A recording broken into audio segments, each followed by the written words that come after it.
Good morning. Good morning, Maddie. Good morning. Today we are going somewhere amazing. Maddie, where are we going? Going to Coba. We're going to Coba. Coba. It's a ruin. I don't know anything about it. Maddie said we're going there. It is currently 7 in the morning. Maddie made me drink too much last night. I told her no mas tequila. She had a couple strangers pin me down and she just kept making me drink and drink and drink. So got some electrolytes in my body and we're gonna go check out some ruins. Yeah. You don't seem excited. I am. Let's hear the enthusiasm. Woohoo!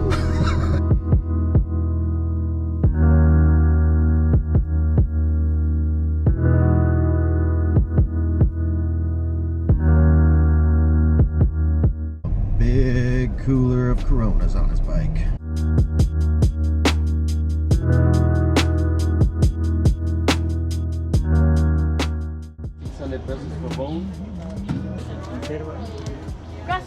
Gracias.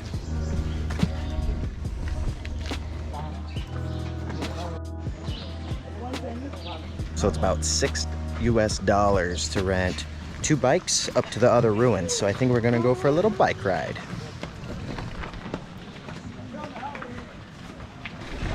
I haven't rode a bike since I was 12, I think.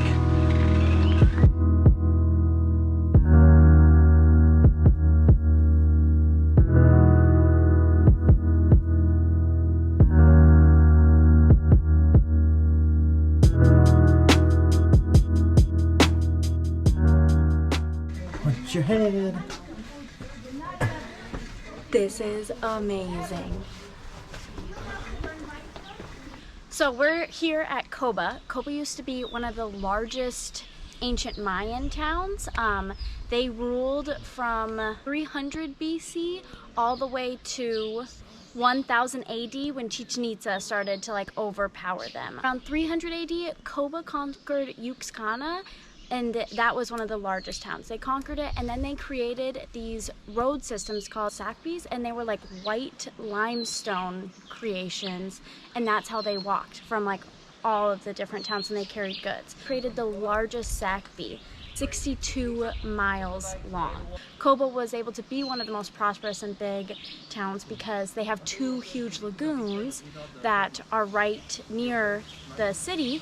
And so they were able to transport water and transport other goods through these limestone pathways. When they transport these goods, they actually walked. They knew about the wheel, but they didn't use the wheel or anything. They just walked along all of the pathways. So these paths here are the sacbis. They were even harder to build than some of the structures that you see here because they required so much work and they were so long and sometimes so wide. When they transport goods, they do it at nighttime when the temperatures were cooler. And since they're all built out of limestone, they were white, they would reflect off the moonlight. And so travelers could see where they were carrying their goods to at night along sacbis.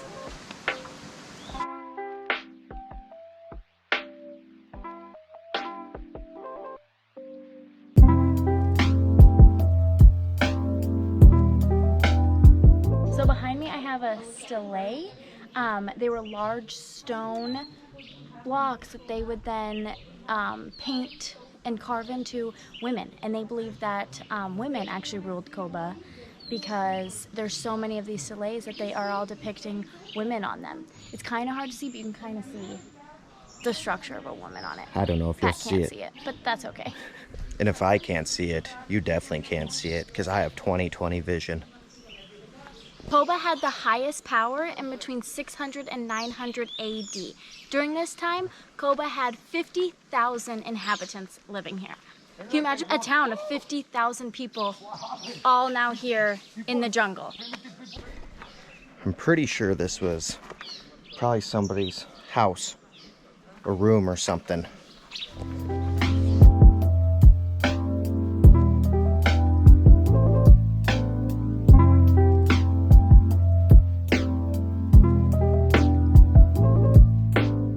Childhood movie El Dorado, you should remember this scene where the two clowns trying to get the money, pretend to be gods. Can't remember their names. They fake the armadillo and they have to try and get it through that ring. So it actually was a thing in Mayan practice to play this game, and the whole point was you have to bounce the ball off of your hip into the ring, and losing team captain would be sacrificed to the gods for losing the game. That's the one time it's better to be a follower than a leader. You don't want to get sacrificed. So.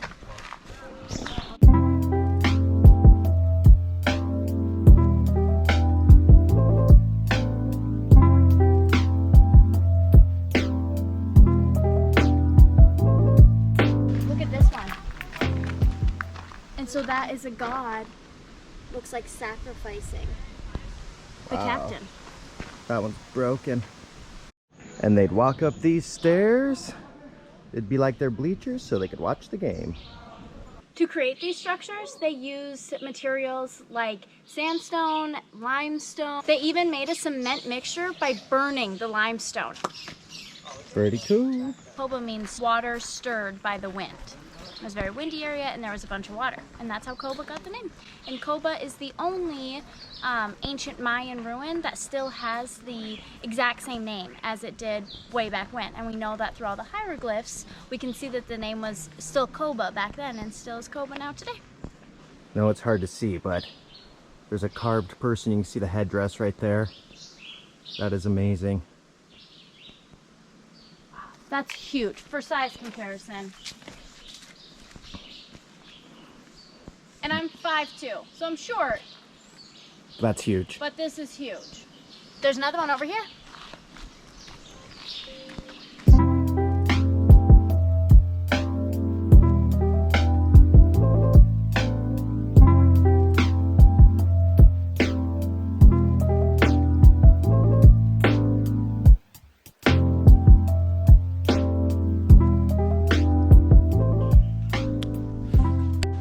You know a building's been here for a long time when the trees start growing through it.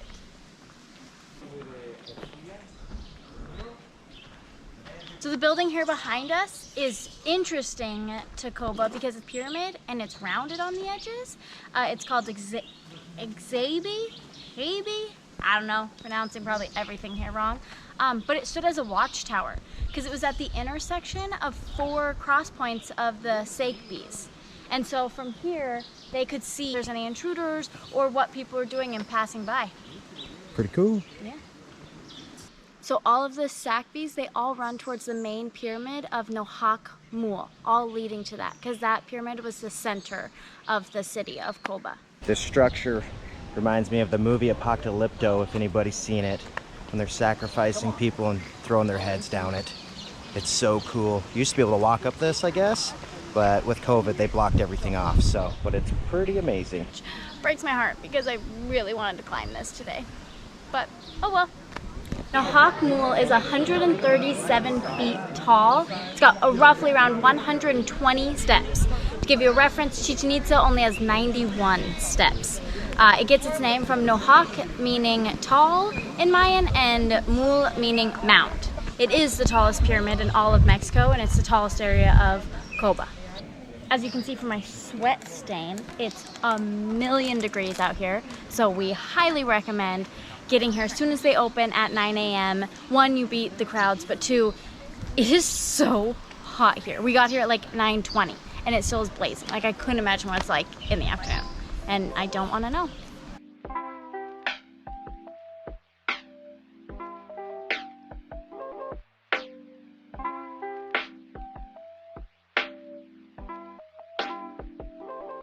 Well, that was really cool, checking out the Mayan ruins, Coba. Now we're going to a cenote. What's a cenote, you ask? Well, astronauts I believe they like to be called geologists. Geologists, astronauts, it came from the sky. It's all the same. Okay.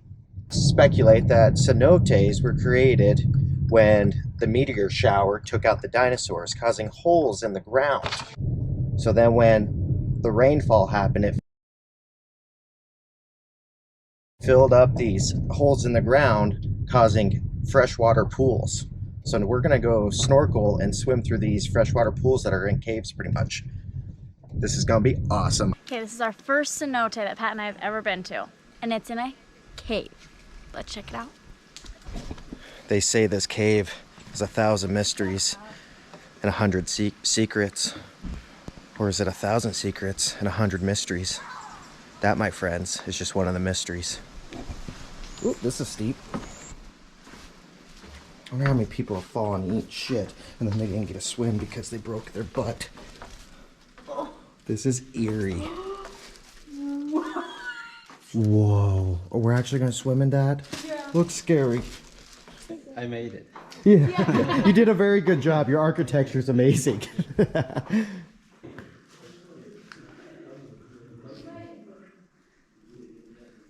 Mind blown. Incredible. Oh.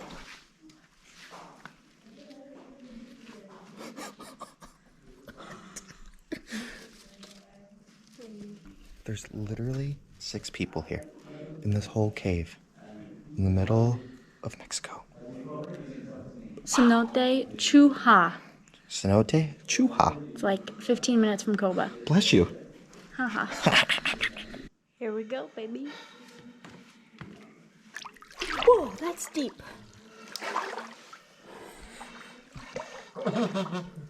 That's so cold. You go first. Yes.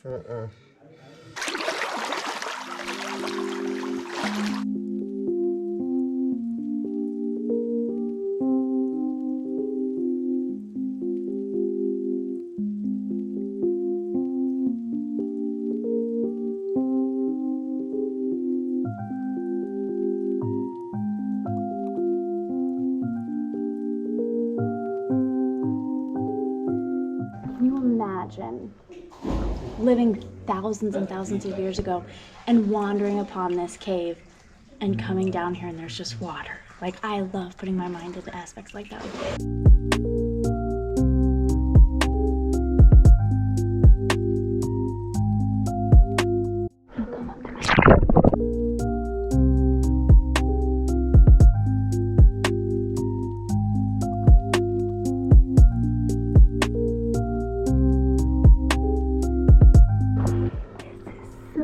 Incredible. This is hands down the coolest thing I've ever done.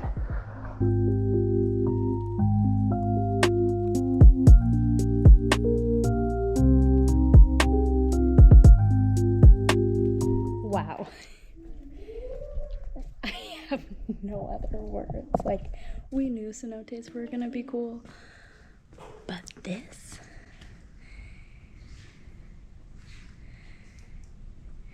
is like out of this world. So if you want to get like a really cool cave experience while also swimming, we highly recommend Choha. There has been like zero one else. This is mind blowing. There's been 2 little boys here the entire time with us. I mean, they're locals. Otherwise, it's just been us. Hola! little camera shy, but they got showers. You got to shower before you get into them. There's these little fish that look like catfish swimming around in it, and it's crystal clear. It's almost eerie a little, but Yeah. this is absolutely amazing. So after you go to the ruins, there's almost always a cenote by there. Get a cenote map that I think you could get online off of Amazon, and it'll just lay it out and you can plan your day. I think we're gonna go get some food and then go to another one. So stay tuned.